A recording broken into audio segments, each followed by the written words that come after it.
Jadi saya akan menjelaskan pembuatan sungkup pada pelaksanaan praktikum ini. Jadi kegiatan pembuatan sungkup ini dilakukan dengan tujuan untuk menghasilkan sungkup berukuran tinggi 2 meter, lebar 70 cm, dan sebanyak 2 buah untuk setiap kelompok. Jadi setiap kelompok itu sungkupnya ada 2. Baik, selanjutnya penilaian ini dilakukan dengan cara mempersiapkan polybag yang berukuran 5 kilo yang telah berisi tanah, kemudian dilubangi dengan ukuran kurang lebih 5 cm.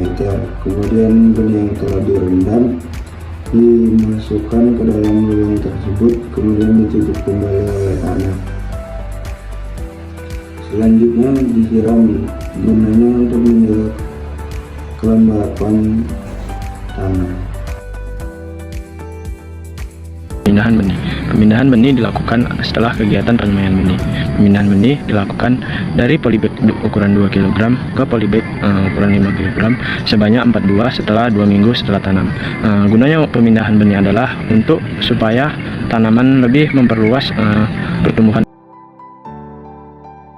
Dipindahkan sungkup ke dalam rumah kasa sebanyak 2 sungkup yang nantinya akan digunakan sebagai tempat peletakan tanaman serangga hama dan serangga predator.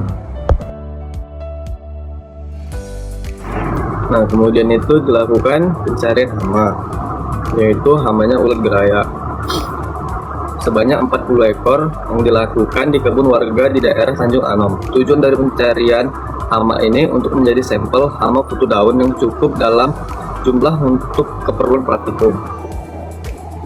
Dan pencarian musuh alami, yaitu cocopet sebanyak 20 ekor yang dimana dilakukan di daerah sawah di daerah Tanjung Anom. Tujuan dari pencarian ini adalah untuk mengumpulkan sampel musuh alami ulat geraya yang cukup. Produksi hama ulat gerayat dalam 2 buah sungkup untuk mengamati interaksinya terhadap tanaman jagung. Masing-masing sungkup terdiri dari 2 tanaman sehingga terdapat 4 tanaman yang akan digunakan dalam percobaan. Setiap tanaman diberi 10 ekor ulat gerayat. Ini ada 4 pengamatan. Pertama itu tinggi tanaman, kita gunakan meteran atau penggaris. 2 itu jumlah daun, kita hitung sama. Selanjutnya pemeliharaan. Yang pertama itu ada penyiraman. Penyiraman ini dilakukan secara rutin, terutama pada saat tanah mulai kering. Gunanya menjaga kelembapan tanah agar tanaman tidak layu dan mati. Yang kedua itu ada penyiangan. Penyiangan ini dilakukan dengan mencabut salah satu dari tanaman, gunanya menjaga pertumbuhan tanaman agar tetap optimal. Yang ketiga ini penyemprotan decis. Digunakan decis sebanyak 2 ml untuk 1 sungkup. Ini gunanya untuk menjaga penyerangan hama di tanaman. Serangan hama ulat geraya atau Spodoptera frugiperda.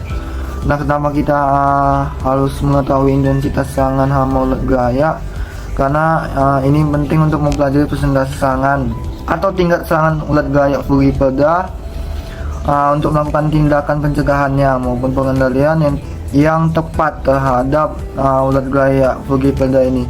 Nah, metode yang sering dilakukan dalam mengetahui serangan ulat geraya ini yaitu dengan menggunakan skala 1 sampai 9. Contohnya misalnya di skala 1. Di skala 1 itu diberi keterangan di mana tanaman yang sangat tahan diberi skor 1 atau tidak ada kerusakan yang terlihat.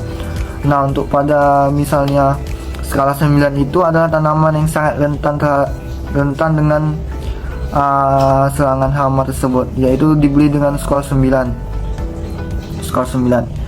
Nah, intensitas serangan ulat geraya ini pada tanaman jagung dihitung berdasarkan nilai skor atau skor kerusakan daun. Perhitungannya itu dengan rumus IS sama dengan NI kali V per N kali V dikali 100%, di mana IS ini adalah intensitas serangan hama, lalu NI adalah jumlah tanaman yang terserang dengan dengan skor tertentu, lalu VI skor serangan hama, lalu N adalah jumlah tanaman yang diamati. Skor serangan V sama dengan skor serangan hama tertinggi.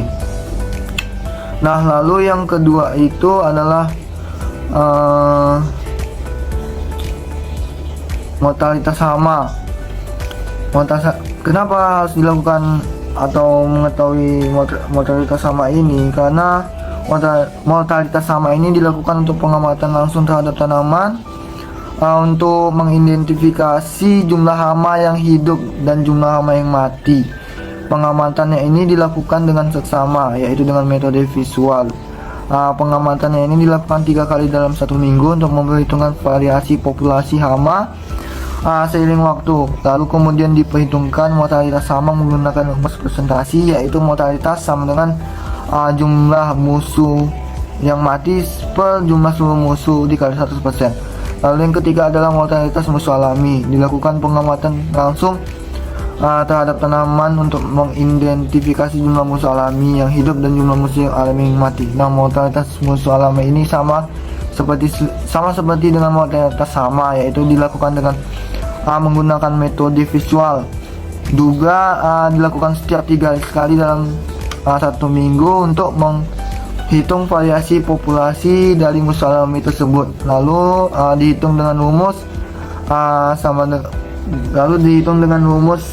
mortalitas sama dengan jumlah musuh alami yang mati per jumlah musuh alami seluruhnya, lalu dikali 100%.